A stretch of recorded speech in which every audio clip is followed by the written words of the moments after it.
Hello everyone, আসসালামু আলাইকুম। তোমরা সবাই কেমন আছো? আমরাও আলহামদুলিল্লাহ ভালো আছি। আজকে আমি বানাবো পাটিসাপটা পিঠা।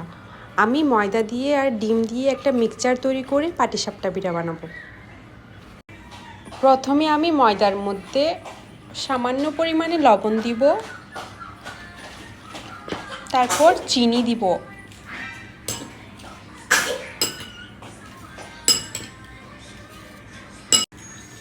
এখন আমি এর মধ্যে নারকেল আর ডিম দিয়ে এটা ভালো করে মেখে নিব।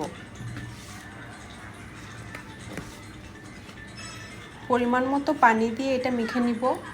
বেশি ঘনও না বেশি পাতলাও না, এমন একটা ব্যাটার, এরকম একটা ব্যাটার হবে পাটিসাপটা পিঠার।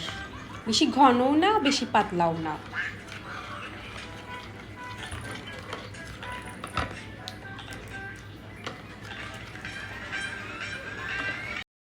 আমি একটু ফ্রাই প্যানে তেল ব্রাশ করে নিয়েছি।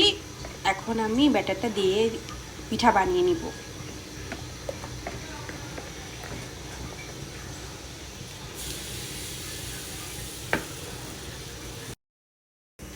আমি একটা পিঠা বানিয়ে নিয়েছি, এখন আমি এটা উল্টে নিব।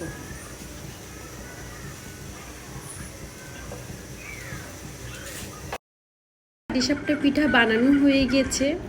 আমার পিঠাগুলো অনেক সফট হয়েছে, যদিও ময়দা দিয়ে বানিয়েছি, অনেক সফট হয়েছে।